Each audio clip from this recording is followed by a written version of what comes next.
I think we're live. A big shout out to Aaron Jacobs, Aaron Ashon Campus Jacobs for his fantastic technical support. Last week it was an absolute nightmare. As you guys probably remember, you guys, I'm talking to both of you who are watching. That's Aaron, Ari, and the rest of my colleagues. But last week we had a terrible problem because we'd used the Dark Knight Rises. And Genius over here decided to use a picture, an actual picture of Tom Hardy who was playing Bane from the film. YouTube was like, no, you're not using this stream. And with 2 minutes till we went live, they pulled the whole stream and deleted it. So it was a frantic scramble to get it fixed. So far, so good. This week has been a lot smoother. And just as last week, by the way, I just hope, week two of lockdown, I hope everyone is well and managing and coping. An observation I made today with a couple of friends and colleagues, and I posted it on Facebook because I want attention and sympathy, is literally the only difference that moving the clocks forward has made is that the kids now have an extra hour of daylight to kill each other in. That's it. Economically, politically, there's no difference. We could have left the clocks as they were, but we've moved them. Welcome to British summertime. To commemorate and to celebrate the commencement of British summertime, we had hail and snow today. Welcome to England. So this week we're going to be discussing another one of my favorite ever trilogies. Last week we discussed, of course, the Christopher Nolan Batman adaptation, that trilogy. This week we're going to discuss one of the best ever made. It's the Star Wars trilogy, not the one that just came out. We don't speak of such things in the build up to happy times like Pesach. I'm talking about the original trilogy. So when the first, which is now episode 4, when A New Hope came out, when I was a kid, like back in, I think it was in the 70s, I must have been 10 years old when it came out. They re-released it when I actually was 10 years old in the 90s. And like so many millions of people, it just captivated my imagination for the scope and the effects, the script, the characters, the plot was just something incredible. There was a certain magic to it that I don't think has ever been replicated, certainly not since Disney got their greedy little hands on the Star Wars franchise. One of the most, I think, like parodied and impersonated and memeified scenes in the whole of A New Hope is where you've got Luke Skywalker and Obi-Wan Kenobi. This is like, we're going into nerdland here, but I don't care. It's like, what am I wearing now? Whatever I want. There's nothing you can do about it. When Luke Skywalker and Obi-Wan Kenobi, they're trying to escape this desert planet called Tatooine. They're not driving, they're sort of floating in this futuristic style hovercraft. And behind them are the two droids, R2-D2, who's sort of blue and white, squat blue and white. He's a bit of a Zionist. He's one droid. And then there's the tall golden droid, who's C-3PO. He's probably a little bit more famous. And they're driving along in this hovercraft. And as they get into the city, the stormtroopers, they're the the evil empire soldiers who can't aim. They just can't aim. They hit nothing ever. They've set up this checkpoint in the middle of Mos Eisley Spaceport, which is on this planet of Tatooine. And what, yes, in you come. And what they're doing is they're looking for two droids. They're looking for two droids, and they're stopping everyone who's sort of going along with two droids. And they stop, obviously, Luke and Obi-Wan's floating hovercraft device.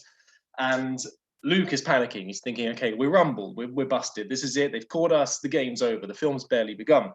And suddenly, as the stormtrooper sort of pulls them over and just goes like, let me see your identification, the camera pans to Alec Guinness, phenomenal actor who played Obi-Wan Kenobi superbly well. And he does what's called this Jedi mind trick, where he does this little like hand motion. And then he addresses the stormtrooper in this like mysterious voice. And he just goes, you don't need to see his identification. And the stormtrooper sort of looks blankly, well, doesn't look blankly, he's wearing a mask. He just sort of speaks blankly. He just goes, we don't need to see his identification. And again, Alec Guinness continues, and he just goes, these aren't the droids you're looking for. And the stormtrooper again just goes, parroting it. He's completely befuddled. He just goes, these aren't the droids we're looking for. And then again, Alec Guinness, he sort of just keeps speaking to him. He can go about his business. Stormtrooper again, you can go about your business. Move along. And then the stormtrooper just goes, move along, and sort of ushers them along, and they're free. And Luke, who's played by a very, very young Mark Hamill, he turns to Obi-Wan Kenobi and he's like, how did you do that? And Obi-Wan sort of starts explaining to him the mysteries of the Force and how there's a lot that this young man still has to understand. Now, thinking back to this, which is, again, it's like it's been parodied, it's been impersonated. The bit that became a meme was these aren't the droids you're looking for. And what struck me then, like as I said last week, like I watch films because like I convinced myself I can turn the film into some Torah class. I'm watching the film because I like films, and maybe one day I'll find some vague connection to a Torah idea. But this was quite a strong connection, I think. And the connection that I had was that when it comes to the Exodus narrative, and particularly the story of the interaction between God and Pharaoh, Moses and Pharaoh, and what it is that Pharaoh is being held culpable for and accountable for, is that there's a peculiar kind of like intervention policy that God has, where he turns to Moses and says quite explicitly throughout the Torah that, by the way, I'm going to intervene openly with Pharaoh's ability to make a free, independent choice. And as we know, as the popular sort of vernacular goes, we've all learned it maybe in Cheder, maybe in primary school, I will harden Pharaoh's heart and he will not listen to you to let the people go.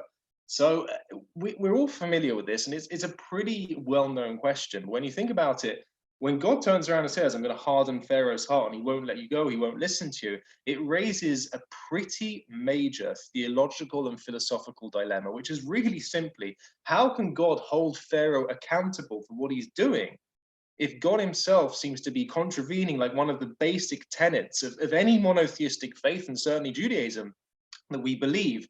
It's an absolute crucial belief that we as human beings have independent agency to choose one way or another in every situation and every decision. Pulling the rug out from under that makes a mockery of the whole system. I mean, reward and punishment means nothing.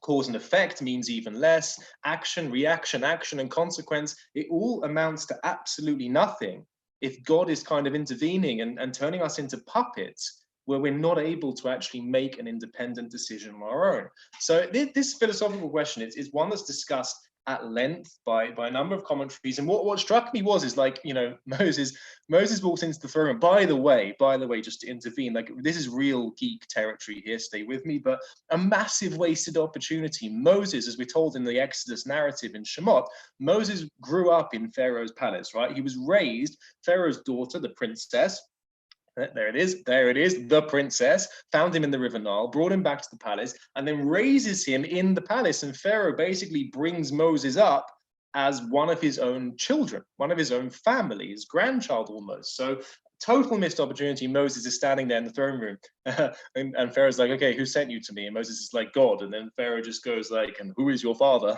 And Moses just goes, Levi is Amram is my father. And to which Pharaoh just goes, no, I am your father. So he's raised in Pharaoh's palace, and you're standing there and you're wondering to yourself, is this at some level God intervening, almost as Obi-Wan did with that stormtrooper? God just like waves his fingers in front of Pharaoh and just goes, these aren't the slaves you're looking for. And Pharaoh just comes across all confused and befuddled, and he just goes, these aren't the slaves I'm looking for. You will not let them go free. And Pharaoh again just parrots it. He's lost his capacity to make an independent decision. He just goes, I will not let them go free. And the question kind of hits you when you think of it like that. With that stormtrooper in the credits, it's probably like Stormtrooper number 17. Whoever played Stormtrooper 17, when he came back to base and his commanding officer is like, we've seen on camera that you've just let this hovercraft with 2 droids, there's 2 droids in the back of the hovercraft, and you've let them go. Like you just ushered, they just went, move along. Was that Stormtrooper held accountable for his mistake when it was really the Jedi Master Obi-Wan Kenobi who was controlling his decision-making ability? And by the same token, it's exactly the same question. How can you hold Pharaoh accountable for something that God has directly said, I will harden Pharaoh's heart and he won't let you go? It's a massive question. And I think that as part of like an introduction to the answer that we're going to explore, we don't have time to fully explore it. I'd like to take you back to the halcyon days of my youth. This is back in when I was in year 12, and back in the days where we could go outdoors and socialize with people. And the not that you're interested at all, but again, like I'm wearing a cardigan, like I have nothing anyone can do about it. The AS levels that I originally chose were English literature, history, politics, and economics. I know those of you who know me and like, okay, there's no surprises there. I ran a mile from anything to do with maths and science. I chose subjects that you can kind of bluff your way through. And at one point, I was like 2 months into year 12 and I was like, okay, I'm not really feeling economics. It's So it's a weird way of saying it. It's not doing it for me. I'm not clicking with it. And I went up to my teacher and I was like, look, I'm thinking of switching AS levels. I hope you don't mind. I got on well with him. He was a really, really nice guy, proper like Archbishop of Banterbury level of banter in that class. It was phenomenal. And he's like, what are you switching to take? I said, I'd like to do biblical Hebrew. And we discussed it for a bit, and I realized one of the main underlying reasons that was sort of motivating me to switch AS levels in the middle of the year and start a completely new one, which was biblical Hebrew, which, by the way, is taken by like 300 people in the whole country. It's like Jewish people, Catholic priests in training, and people who've chosen it by accident. There's no one else doing biblical Hebrew. I switched to it, and one of the main reasons, I think, looking back at it, was that I was brought up in a religious home, and I'd reached a stage where I was like, Judaism, I'm involved in Judaism. Judaism is involved with me in so many aspects of my life, but Judaism as an edifice, as like a system, as scripture, is so alien to me. It's a complete foreign language, and I wanted to sort of get to grips with what my heritage was all about in terms of the texts that we value and that have been part of our heritage for thousands of years. So that's my life story. There I am taking biblical Hebrew, and what strikes me immediately is that, and here's like the introduction to the answer we're going to explore together, if the share screen works. What struck me immediately was that, unlike English, which is a really rich and complex language, phonetically it's a disaster. It's notoriously difficult for children to learn it because the rules of grammar are all over the place. Phonetically, there isn't really much of a connection between the way a word sounds and the way we spell it, as in Worcestershire, for example. Worcestershire. And what struck me was that whereas English is this language that's sort of, it has its ancestry in all sorts of places: Latin, French, German, Spanish, which is Latin, Nordic, Gaelic, Celtic. There's so many influences on English that we all know this. When you're trying not to look like you've copied your friend's essay and not plagiarizing it, you just right click on the words and click on synonyms, and up pop 10 different ways of saying that word. And so you get away without being, a plagiarist. But when it comes to biblical Hebrew, I was struck by how kind of elegant and simple it was to navigate as a language, in the sense that, I mean, I could draw up a list. Well, I'm not going to do it right now, we don't have time, but I could draw up a list of maybe 100 key verbs, and if you were to memorize them, you would immediately have a grasp on like vast sections of the Torah, of scripture, and the sacred texts of Judaism. So it struck me as something interesting that, because it's not as verbose as English is, when the Torah, when scripture chooses a specific verb or a specific way of saying things, it's really significant and really important that we pay very close attention. So I'm just going to open up a bit of a share screen here so we can take a look at this together and start identifying really the differences between the verbs that are being used in the Exodus narrative. I'm going to have a quick check of there we go. It looks like it's up and live. That's fantastic. So we're going to look through this here. Here's source one, which is Exodus chapter 7. I'm just sort of circling it with the cursor, with the mouse over here. This is the immediate evidence that Pharaoh's own advisors, they've kind of clicked that there's something suspicious going on. Like, all evidence points in one direction. That's not a shout out to the band, and never will be. All evidence points in one direction. Let them go. Just let them go. Let them go worship the Lord their God. Are you not yet aware that Egypt is lost? Like, open your eyes. Wake up and smell the coffee. Can't you see your empire is crumbling all around you? Like, why are you being so stubborn? Now we, the reader, we know, I know why he's being so stubborn, because God hardened his heart. That's our understanding. Let's have a look a bit further. And I think that together we'll discover that oftentimes the translations, and I understand why it is like this, like the companies and the publishers that put out fantastic works and fantastic translations of scripture, they're translating it in a way that is easy for the reader to just move on and understand. It isn't necessarily, though, the most accurate way of translating it. Anyone who's like learned with me either one-to-one or in a group, they'll know that like I have lots of things I like rant about, like Richard Dawkins is one of them, and then like politics, green tea, Tottenham. There's lots of things I rant and rave about. One of them is like inaccurate or clumsy translations of scripture. So let's scroll down. Source number two, which is, we're just sort of rewinding a little bit. This is Exodus chapter 9, Shemot chapter 9. This is talking about the sort of prelude towards the plague. I know, can't say that word, it's taboo, but the plague of boils. They took the soot from the kiln. Who knows what a kiln is? I don't. Some sort of oven, like an ancient oven. They stood before Pharaoh.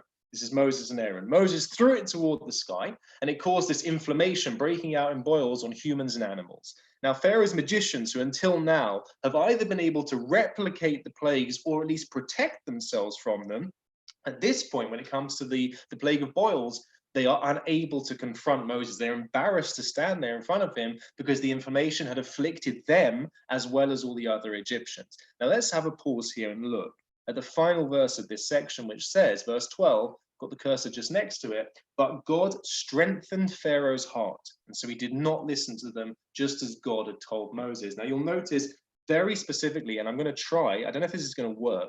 Let's have a look if this little highlight tool, does this work? I have no idea.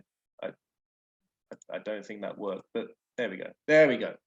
I put it in a larger font as well. You'll notice the verb that is used, and I've enlarged the 3-letter verb. Every verb in Hebrew has a 3-letter root. Some have 2. That's a discussion for another time. Some are irregular. Another discussion for when you're seriously bored of quarantine. But most, the vast majority, have a 3-letter root. Now, the one that's used here is vayechazek. You'll notice in the Hebrew there's chet, zayin, and kuf, which read simply is chazak. That's a organization, a Sephardi organization that does fantastic things for our brethren. Chazak means, as I've translated it here in English, and I'm not saying this is a critique of this particular publisher that I was using to build this source sheet, but I had to change the translation from God hardened Pharaoh's heart to the correct translation, or the more accurate one, which is God strengthened Pharaoh's heart. So that's occasion number 1. We're gonna scroll down to number 2. Number 2 is this is Exodus chapter 10. This is just after the plague of locusts, which is a devastating plague that ravaged the entire land. It's something that we can, bizarrely, who would have thought in 2020, something that we can almost identify with, cut off food supply entirely. Pharaoh hurriedly summoned Moses and Aaron and says, I stand guilty before your God and before you. He starts to show genuine humility and remorse. He says, forgive my sin just this once, and plead with the Lord your God that he remove this death from me. And so he, which is Moses, he leaves Pharaoh's presence, pleads with God. God stirs a strong westerly wind, which lifts the locusts, hurls them into the Red Sea, the Sea of Reeds. Not a single locust remained in all the territory of Egypt. And again, here I've got the cursor next to it. I'm going to highlight it again in the Hebrew. Don't know what that pop-up is about. In verse 20, again, but God strengthened Pharaoh's heart and he would not let the Israelites go. So it's over and over again. And finally, the third occasion where there's this intervention taking place, this is in Exodus back in chapter 10, which we saw earlier. And this is like the end. It's almost over. This is like the Deathly Hallows Part 2. It's almost over. Voldemort's almost gone. They've killed most of the Horcruxes. This is just before the ultimate plague, death of the firstborn. Pharaoh summoned Moses and said, I'll just scroll up a bit. He says, go, worship your God. However, your flocks and your herds will be left behind. Even your children may go with you. But Moses gives Pharaoh the most cutting, biting response. He says, you are not dictating the terms on which we leave. When I stood here 9 plagues ago, I told you in God's name, every single one of us and everything we own, every animal is leaving, whether you like it or not. So Moses said, you yourself will provide us with sacrifices and burnt offerings. You're going to donate animals to our cause. You're going to be so desperate to see the back of us. Our own livestock too will go along with us. Not a hoof shall remain behind. And again, verse 27, and I'll highlight it again for you in the Hebrew, exactly the same root, chet, zayin, kuf, and in the English, verse 27, but God strengthened Pharaoh's heart, and he would not agree to let them go. So the mystery here really is A, why is it that when we're taught this story and the common perception of the story is one of God hardening Pharaoh's heart? Where did that come from? So the trick here is if we switch perspectives somewhat, until now, these 3 occasions, you've got Vayechazek, which is just over here. You've again got Vayechazek over here, and again Vayechazek here, the 3 occasions we've looked at together. These are all talking from what I call the Morgan Freeman perspective. This is the narrator. This is like the bird's eye view of what actually happened. This is our perspective, reading it thousands of years later. It's the reader's perspective. And it's kind of like, it is the narrator. It's the classic Morgan Freeman. I'll never forget the day when I met Andy Dufresne. It's that. I can't do a Morgan Freeman impression. I wouldn't dare to insult him with one. But it's the narrator's perspective. And from that perspective, what's happening, which is the true, it's the most accurate perspective that we have, because it's speaking to us as the reader, is that what God is doing, and here I say this very importantly, God is strengthening Pharaoh's heart. Let's switch perspectives. I'm going to scroll down to source 5. This now is a very different perspective. This is what I'd imagine saying is, imagine you're watching something live, like you're watching this live. Imagine there was someone next to me. There's no one. I'm all alone. There's no one here to talk.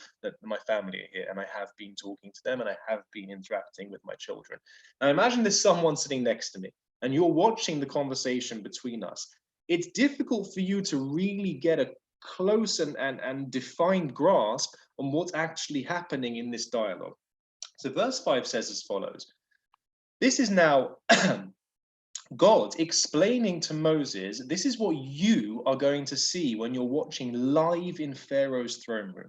He says, you shall repeat all that I command you, and your brother Aaron shall speak to Pharaoh to let the Israelites depart from his land, but I will harden Pharaoh's heart, that I may increase my wonders and miracles in the land of Egypt. So what's going on here, I'm going to highlight the root. You'll see immediately it's different.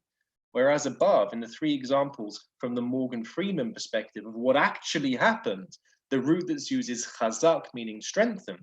The one that's used now, you'll see I've highlighted it here, is kasher. Kasher means harden, it means stubborn, it means obstinate. Phonetically, in modern Hebrew, if someone in Israel calls you an akshan, you know you're about to be on the receiving end of a lecture and a speech. An akshan is someone who is just ridiculously stubborn and obstinate, ignoring all logic and all sense. They're stuck in their way and their way only. It's my way or the highway. That's kasher.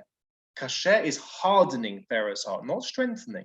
There's a subtle but significant difference. And God's saying to Moses, from your perspective, not the Morgan Freeman perspective, not the bird's eye view of what's actually happening, but from your perspective, it's going to look like Pharaoh is being ridiculously, unreasonably obstinate and stubborn. Now, example number 2, this is in source 6. God says to Moses again, go to Pharaoh, for I have made his heart and the hearts of his courtiers heavy, so that I may place my wonders among them. This is God again, the forecast of this is what you, Moses, are going to perceive when you stand there in front of Pharaoh. And I'll highlight the root here. This time the root, again, it's not chazak, it's not strengthen, it's kabed, chaf bet dalet. The word kabed, you may notice kavod means honor. Again, if someone in Israel says to you, ze kaved midai means it's too heavy, I can't move it, I can't help you carry this thing. So kaved, like kasher, means hardened. You can't move it. It's immovable. Kaved means a certain weight, a certain weightiness and heaviness to it that again means I just can't move it. So we have these 2 very different perspectives. From the Morgan Freeman perspective of what's actually happening that the reader is going to appreciate thousands of years later is that God is vayechazek, chazak. He's strengthening Pharaoh's heart. When God speaks to Moses, describing what Moses, is about to experience in the throne room, it switches to a different perspective of Pharaoh's going to look like he's simply illogically immovable. Can't be moved. It's the Margaret Thatcher, no. It's that moment when nothing's going to move Pharaoh. So the question is, when it comes to our perspective, the reader's perspective, the narrator, the bird's eye view of what was really taking place, what does it mean that God strengthened Pharaoh's heart? Now, what's interesting about this film, I'm going to scroll down just here to the final source, and then you can see my beautiful face in its entirety on your screens, is that verse 8, which is from the book of Joshua. Now, to put this into perspective, I'm going to highlight this root immediately so that you know where we're going with this. There it is again, chet zayin kuf, chazak. And there it is in the English, be strong. So what's going on with this particular speech that God's giving Joshua is, to put it into perspective, this is like Obi-Wan's dead. I just compared Moses to Obi-Wan. I'm probably going to be sacked on live stream. It's been nice knowing you. It's been great working for Aish, an Orthodox Jewish organization. I did just compare Moses to Obi-Wan. See you soon. So what Joshua is experiencing is his master, his mentor, his teacher, Moses, is dead. And now the weight of responsibility of the entire Jewish people who are about to enter the land of Israel for the first time, this weight is bearing down on Joshua's inexperienced shoulders, to which God says to Joshua, I charge you, be strong and resolute. Do not be afraid. Don't be terrified. First I was afraid, now I was petrified. For the Lord your God is with you wherever you go. It's very clear that this root, I'm going to highlight it again, chazak, is a positive verb with positive connotations. That means a solution to someone who is petrified or scared of something. So how do we make sense of that? I'm going to stop the share just about now. How do we make sense of the fact that when we're speaking from the Andy Dufresne perspective of things, from the third party bird's eye view of what's really going on, is God isn't hardening Pharaoh's heart. That's what it looks like from Moses' perspective. But from our perspective, it's quite clear. Over and over again, the verb is, chazak, strengthening Pharaoh's heart. Now, the two commentators who pick up on this nuance of which verb is being used, one is called the Ramban, that's Rabbi Moshe ben Nachman, who lived in North Africa, Spain, and Israel, died in Israel, in fact, established a shul there, a famous shul, which is in the old city of Jerusalem. Recently been restored, actually. It's a beautiful place. When we're out of lockdown, go and visit. It's beautiful. And another one called Rabbi Ovadia Seforno, who was a Renaissance Italian, tremendous scholar, psychologist, scientist. And what they pick up on is as follows.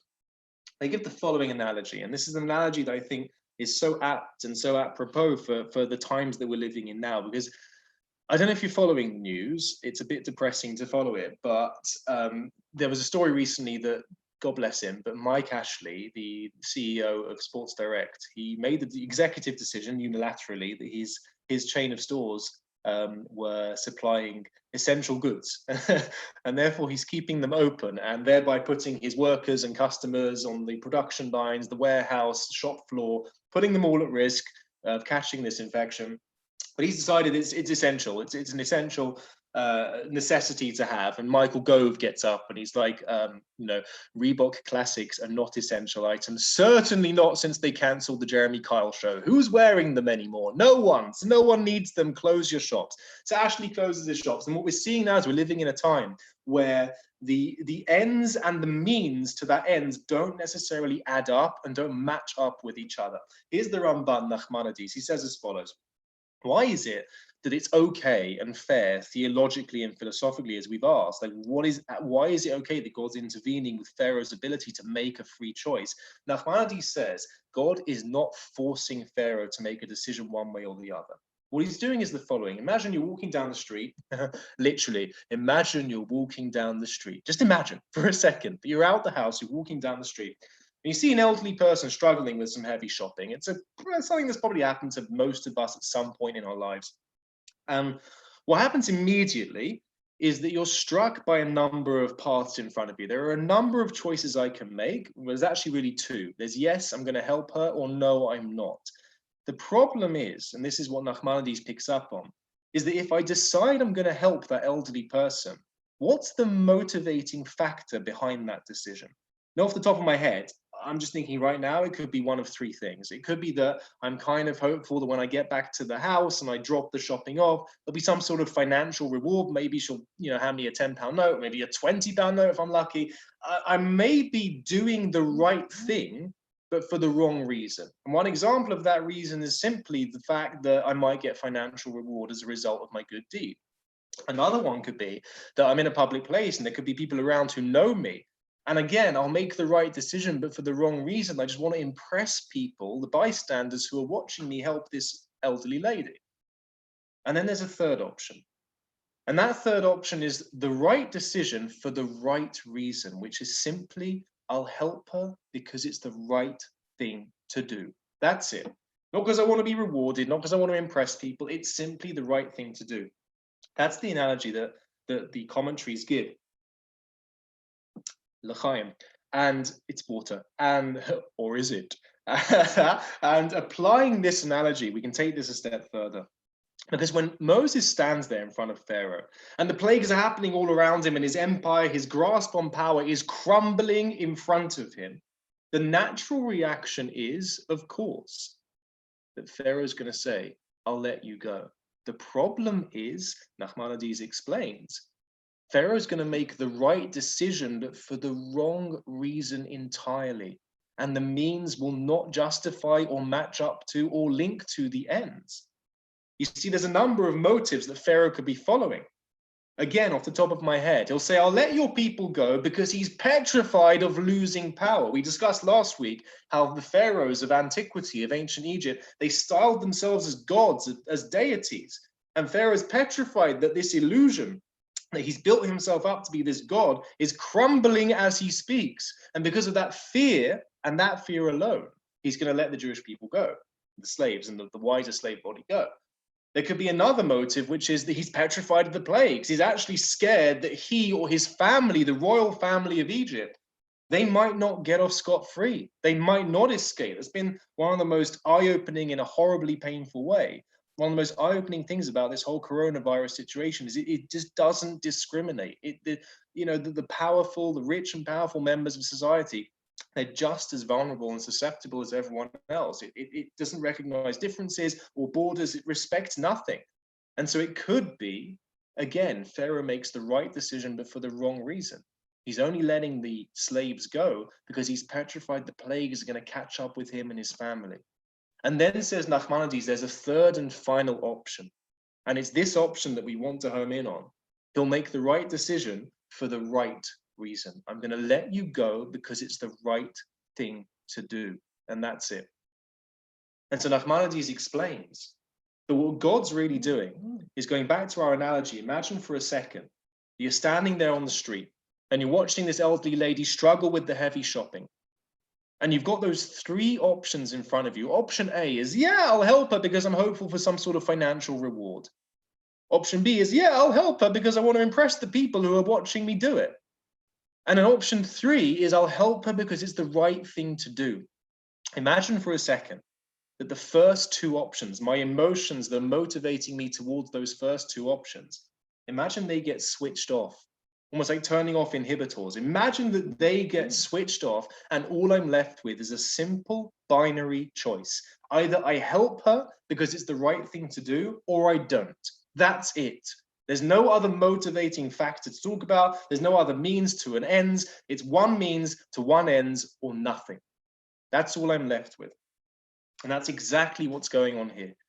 When the verse says, Vayechazek Hashem et lev Paro, that God strengthens Pharaoh's heart, what God's doing is turning off the emotion of fear, of being petrified that Pharaoh naturally feels watching his power crumble, watching the plagues afflicting his nation and worrying it's going to afflict me and the royal family. God turns off the emotion of fear by strengthening Pharaoh's heart. Exactly what God was doing to Joshua. It's Popeye's spinach. It's Getafix brewing the magic potion for Asterix and Obelix before they go off and smash the Roman legionnaires. That's what's going on here.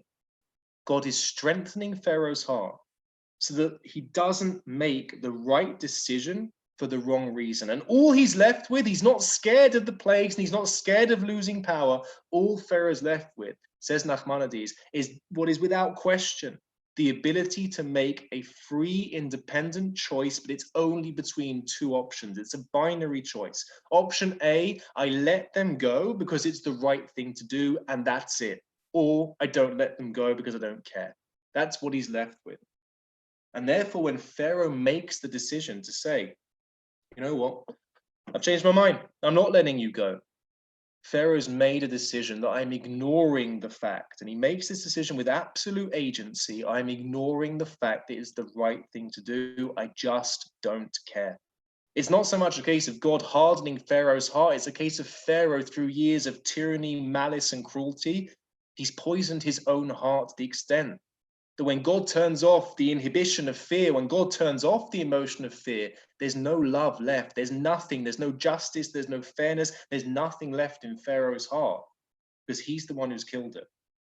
And I think that's an enormous challenge. If there's any message to take from this, and there's obviously a lot more to discuss, but the enormous challenge of the times that we're living in at the moment is we are seeing so many people who are either making the wrong decisions for the right reasons or the right decisions for the wrong reasons, and to just be mindful of the fact that there are so many opportunities nowadays to do amazing, tremendous, selfless things, but to make sure the motivating factors behind that, as in the means to that end, match each other. And I'm making those decisions for the right reasons. That's all God wants from Pharaoh. And Pharaoh has the ability to choose that, but he fails. That's just an idea. Was it a Jedi mind trick? Not quite, because these aren't the droids you're looking for. The stormtrooper hasn't got a choice when God waves his fingers and says, actually, you're not scared of these plagues anymore. And Pharaoh says, I'm not scared of these plagues anymore. You have a decision in front of you, and it's a binary choice. I let them go because it's the right thing to do, or I don't. That's it. Have a lovely week, everyone. Enjoy. And hopefully, I don't know, hopefully I'll see you soon. I'm going to carry on enjoying this in my cardigan. Any questions, let me know. I've no idea how to work this YouTube live thing. I'm sure there are millions of questions from my well-wishers and admirers across the globe, but I can't figure out how to work them. I'm terribly sorry. Thank you very much, everyone. Have a great evening.